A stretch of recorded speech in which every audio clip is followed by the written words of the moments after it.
I'm Darren Dalton. I'm sorry I got cow pies all over me. But I was literally pulling a cow less than half a mile from the site that was proposed with the final project. I may not look like it, but I'm a college professor. I do industrial maintenance, thermodynamics. So I started, my family came here in 1863, tobacco farming in Pittsylvania County. Big Ed Dalton and Roger Dalton, they're all passed on now. That was my legacy to do, was to fulfill them, and tobacco just left. What did I do? I found another skill set that I was good at. I left my house with 5 trash bags. That's all I had to my name in a car. So I don't want to get like teary-eyed, but I'm just going to tell you a little bit about me, and then I promise you I'll get to a question. 5 trash bags is what I had. And a determination that I was not going to give up.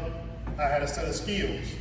And I talk about that in my classes, that if you got determination, you can do anything.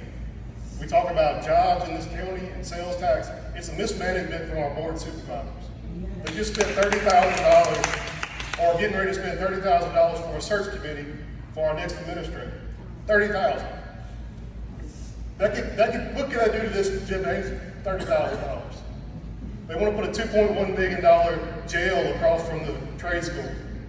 The trade school needs a lot of consumables, but we want to put a jail to house the criminals of the county and not put it into the future of the county. It's a mismanagement. Just like this project is a mismanagement. It's the easy way out. They don't talk about the thermal pollution that is going to be pumped back up here, the thermal pollution that's going to be dumped into Bannister River. All those are feeders. If a refrigerant leak happens within the water, who's to say that they're going to catch it? If they pump a normal refrigerant for a data center is 410A, 134, ammonia, propane. So those are the things that are be cooling the water. They'll be mixing in a chiller or a cooling tower. One little leak gets into the water supply, it gets, like you said, dumped back into a facility, to a holding tank, which if you look at the paint picture, it's a facility that is just a pond that will leak down into the Bannister River. So I say all of that to say this. We talk about the sales tax and the jobs. I see it every day. I look at the eyes of the students, and I bet, I have 20 seats. I have 6, 8, 10, 15 of them filled every year. We have 2,500 jobs coming to Micropolis. 250 of them are highly skilled, what you would call somebody that would work at a data center.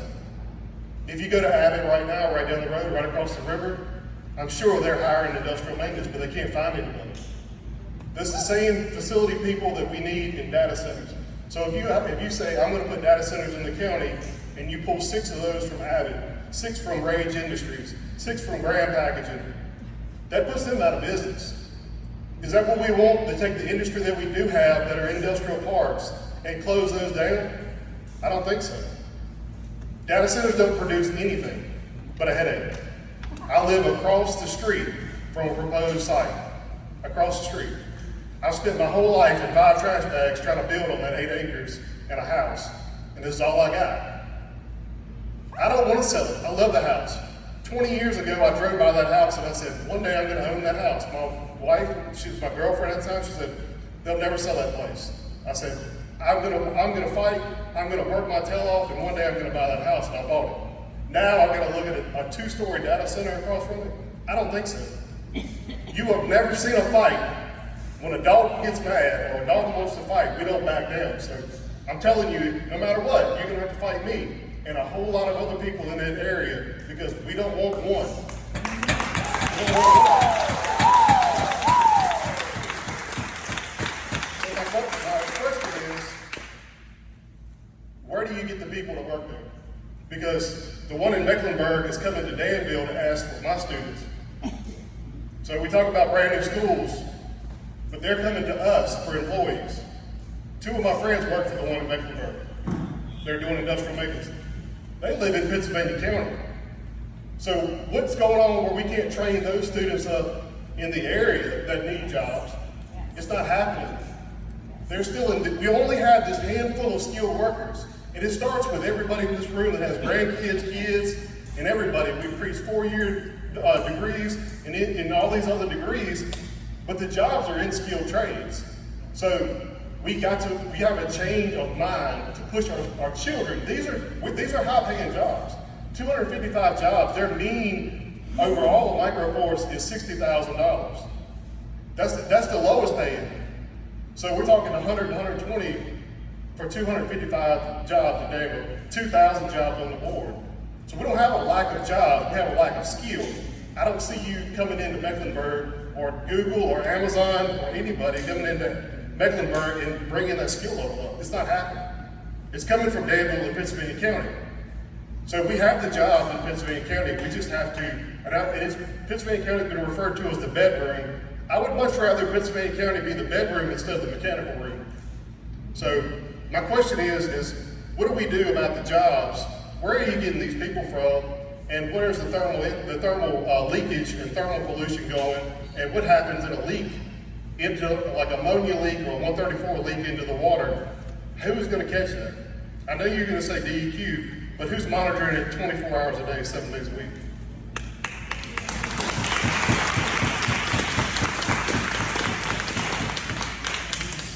With respect to the water treatment, I alluded to this earlier, that we are going to have on-site water treatment. And yes, the EQ does have rules, regulations, and standards that they have to meet. But beyond that, there is a liability involved, and the data center companies have every incentive to make sure that their systems are closed loop and monitored 24/7. 365 days a year. And so if you go across, again, you can do your research and look at all the other data centers that are operating at the moment and see how many incidents you come across that have had that kind of, as you described, leakage from the coolant. And you'll find that first of all, it's a very rare occurrence if it happens at all.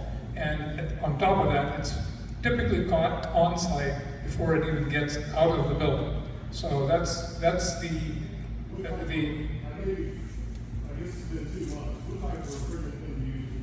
I don't know the refrigerant specifically, but I can tell you that the closed loop system that they're using, you can look that up.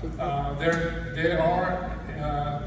is data available on site, online that you can look up.